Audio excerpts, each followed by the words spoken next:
Elena sat in the middle row of the graduates, her blue gown neatly pressed, the cap sitting tight on her braids. All around her, students waved to their families, calling out to parents and siblings holding flowers, balloons, and cameras. Every cheer made her heart beat faster. She kept looking over her shoulder, scanning the crowd for a familiar face. She had told herself not to expect too much.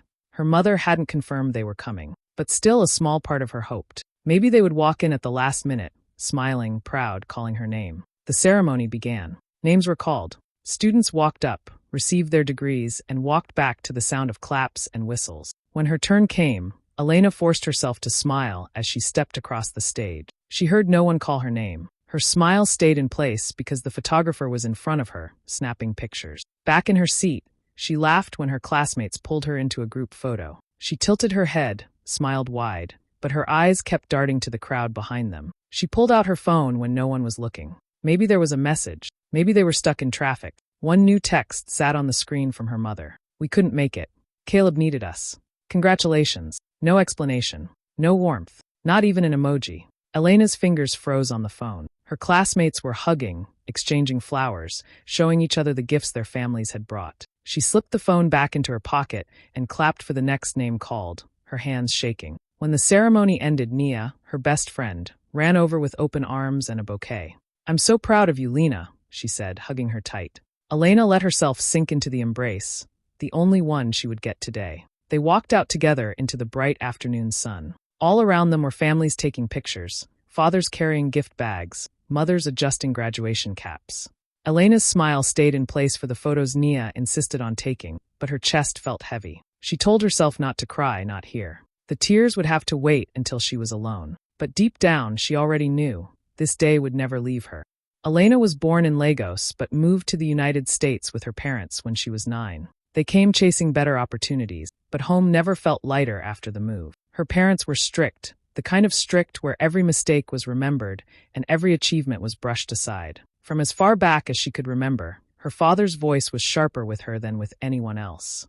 "You must do better," he would say, even if she had done well. Her mother was quieter but no less critical. There were rules for how she should speak, dress, laugh, even how she should sit at the dinner table. Then came Caleb, 3 years younger, loud and always pushing limits. He skipped homework, came home late, answered back to teachers. But somehow, when Caleb messed up, it was never really his fault. Her parents would say, "He's just a boy," or "You know how he is." If Elena missed one chore or got a single B on her report card, it was a lecture for hours. But Caleb could crash the family car and still get a warm plate of food afterward. She learned to swallow the unfairness because speaking up only made things worse. When she was in high school, Elena began to dream about going to college. She loved books, loved the idea of building a life where she could make her own decisions. But her parents didn't see the point. Her mother told her more than once, "It's better to get a good job early and help the family than waste years in school." Her father said, "Too much education will make you forget where you come from." Still, she applied to colleges in secret,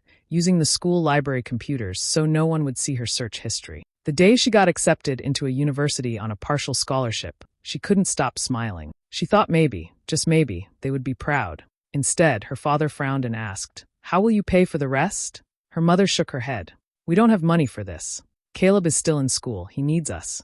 Elena found a way. She took on 2 part-time jobs during her first year and applied for every grant and scholarship she could find. When money still fell short, she took student loans. She cooked her own meals, skipped outings, and studied late into the night. Sometimes she would call home after a long day, hoping to share something good, an A on a tough exam, praise from a professor. But the conversation always ended the same way. Her mother would talk about Caleb's soccer games, his new clothes, his friends. Her father would remind her that Caleb needed to be guided, and she should send money if she could. It was Nia who became her real family. They met during Elena's second week of university, standing in the same line at the cafeteria. Nia had a bright laugh and a habit of talking to strangers as if they were already friends. She noticed Elena eating alone and sat with her. From that day, they were inseparable. Nia never judged Elena for the stories about her parents. She listened when Elena needed to talk, called her out when she tried to hide her pain, and celebrated every small victory with her. When Elena pulled an all-nighter to finish an essay,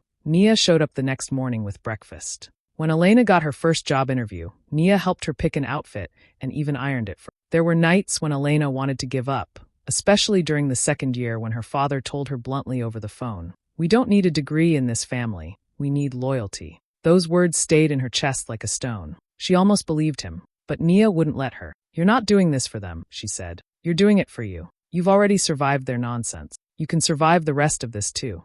By the time graduation came, Elena had imagined that maybe her parents would soften. Maybe they would come and see what she had achieved despite everything. She had fought for this day, fought for every class, every credit, every bill paid. She had thought they would see that. Instead, she stood alone in her gown, still hoping, still waiting. That evening, after the graduation ceremony, Elena sat on her bed with the bouquet Nia had given her lying on the desk. Her cap and gown were folded neatly in the corner. She scrolled through her phone, looking at the pictures from the day, trying to hold on to the small joy she had felt with her friends. Then a message popped up from an unfamiliar number. The profile picture was a woman she recognized, their old neighbor from the apartment complex her parents still lived in. Your family looks so happy today. I didn't know Caleb's birthday was such a big deal. Attached was a video. Elena pressed play. The screen filled with images of her family's living room. Balloons floated near the ceiling. A happy birthday Caleb banner stretched across the wall. Music played loudly. Her mother was laughing in the kitchen, carrying a tray of food. Her father stood in the center of the room, clapping as Caleb cut into a large cake. Friends and relatives surrounded them, singing, cheering, recording on their phone. She watched the clip twice, hoping she had misunderstood. But there it was, her entire family, celebrating on the same day she had walked across the stage. No one had mentioned it to her. Not one word. Her chest tightened. She opened her messages and typed. You had a party for Caleb today? She hesitated before hitting send. The reply came quickly from her mother. Don't start. It was his 18th. We couldn't just ignore it. Elena stared at the words, her fingers trembling. She typed back. You could have come to my graduation. Or even said congratulations in person. The dots blinked, showing her mother was typing. Then the message appeared. You're being dramatic. Family comes before degrees. You'll have other ceremonies. Caleb only turns 18 once. For a long time, Elena didn't move. The phone screen dimmed and went dark. She could hear Nia in the kitchen, humming while making tea. Outside, car engines passed. Faint music drifted from another apartment. But inside her, everything was silent except for a dull, heavy thud in her chest. It wasn't just that they hadn't come. It was that they had chosen to celebrate someone else, the golden child, on the one day that was hers. They hadn't forgotten. They had made a choice. She thought about the years of effort, the jobs she had worked, the nights she had studied while Caleb stayed out late. She thought about every time they had told her family first, but meant Caleb first. She thought about how she had kept hoping they might change. Her phone buzzed again. This time it was Nia calling from the kitchen. Tea's ready. Elena walked out and sat at the table. She told Nia about the video, about the messages. Nia listened quietly, her eyes dark with anger. Lena, that's not okay.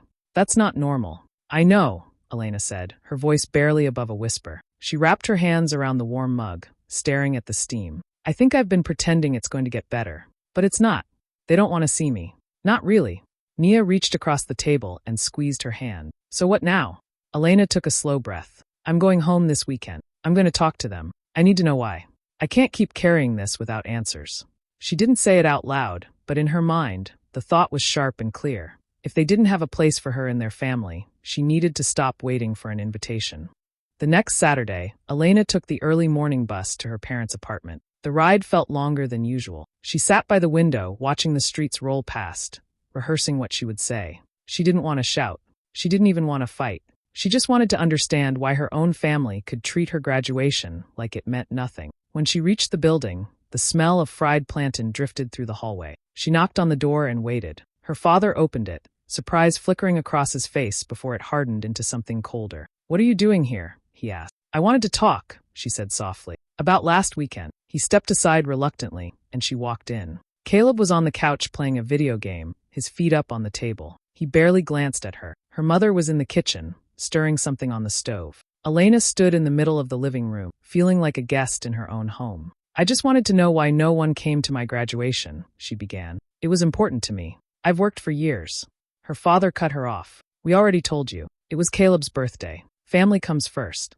I am family, Elena said, her voice shaking. He frowned. You've been away for 4 years, acting like you're better than us. You never send money unless we ask. You visit only when it suits you. And now you want us to leave your brother on his birthday to clap for your school certificate? Be serious. The words stung. That's not fair, she said. I've been paying my own way. I've been working 2 jobs. And I didn't get a certificate. I got my degree. Caleb laughed without looking away from his game. Book smart means nothing without family. You think those people at school care about you more than your own blood. Elena turned toward him. Do you care about me, Caleb? Honestly. He shrugged. You're too sensitive. You think every little thing is about you. Her mother's voice floated in from the kitchen. Enough, both of you. Elena, you've always been dramatic. You make a big deal out of nothing. Elena took a deep breath, trying to keep her voice steady. It's not nothing. It's my life. And I've been doing it alone. Her father's eyes narrowed. Alone? We've been helping you. Who do you think has been covering your extra bills when your loans didn't come through? Elena froze. What are you talking about? I've been paying everything myself. Her father exchanged a quick look with her mother. Something in her mother's face shifted, like she wished he hadn't said that. What bills? Elena asked, her tone sharper now. Her mother came to stand in the doorway. Your loan refunds, she said quietly. The money you get after tuition is paid. We've been using some of it to help Caleb. He had problems. Debt. Elena stared at her. You've been taking my loan money?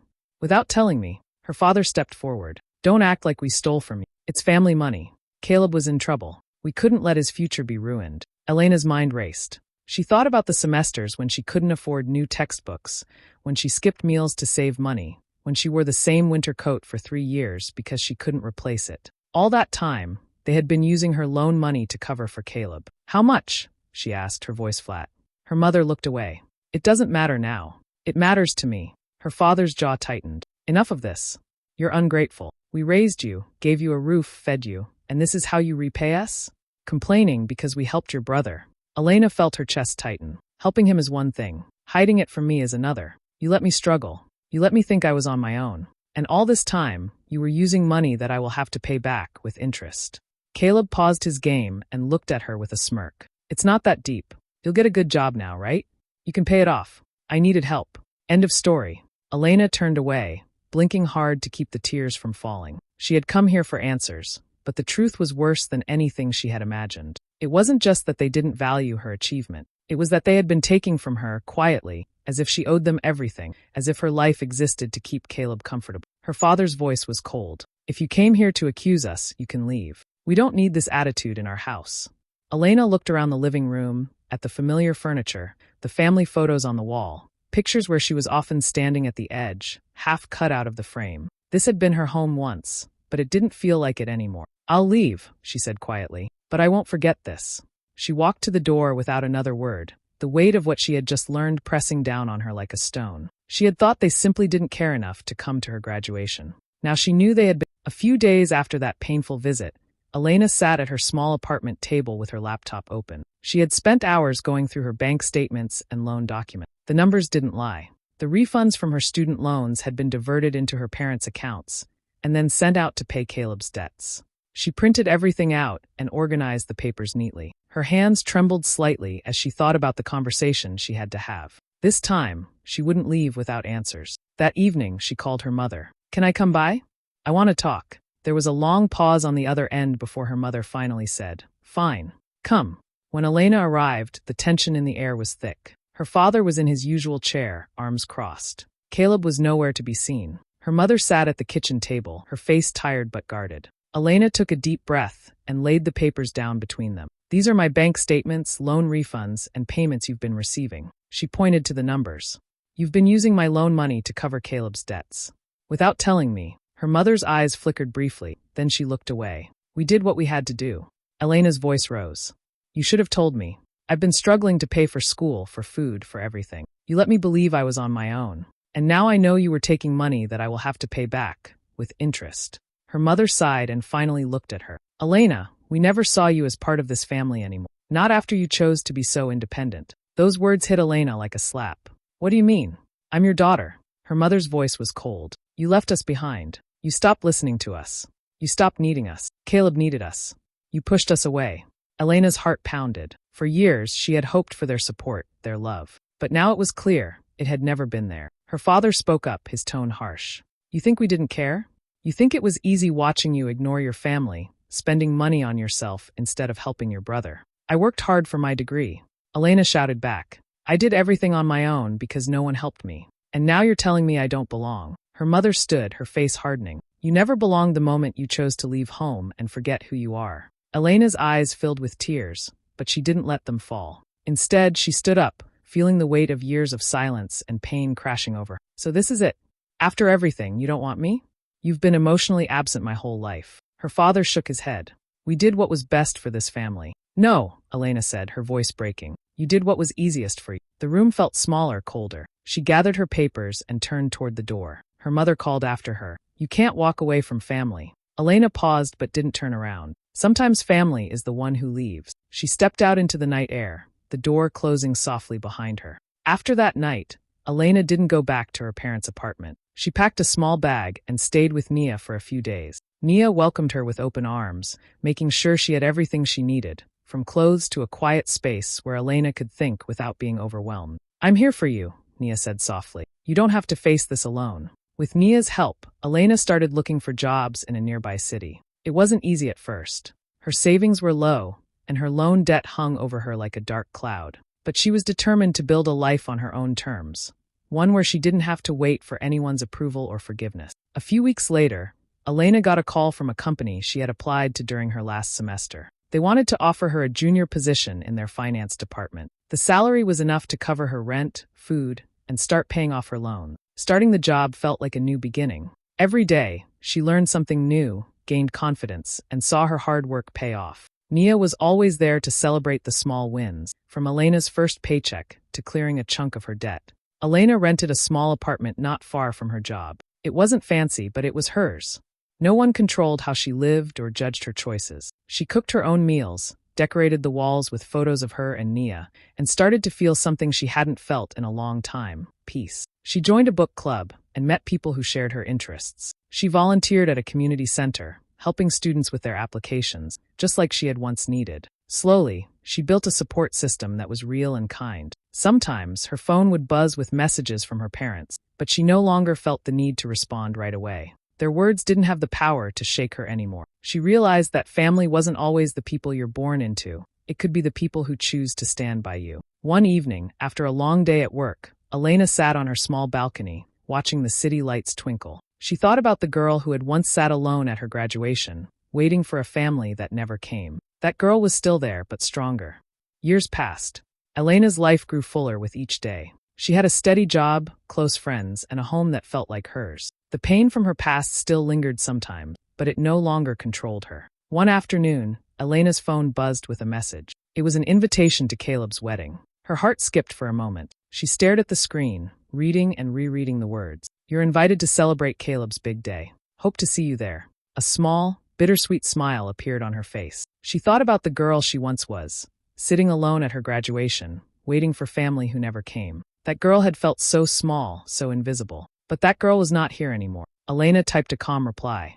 Thank you for the invitation. I won't be attending, but I wish Caleb all the best. She put her phone down and looked out the window, feeling a quiet peace settle inside her. This was her choice, to protect herself, to keep moving forward without reopening old wounds. Some families are given by blood. Others we choose. And Elena had chosen hers. Hey besties, thanks so much for watching till the end. If you enjoyed Elena's story, don't forget to like, share, drop a comment, and subscribe for more real, heartfelt stories. Remember, sometimes family isn't just blood, it's who you choose. See you in the next one. Her friends invited everyone except her to their girls' trip,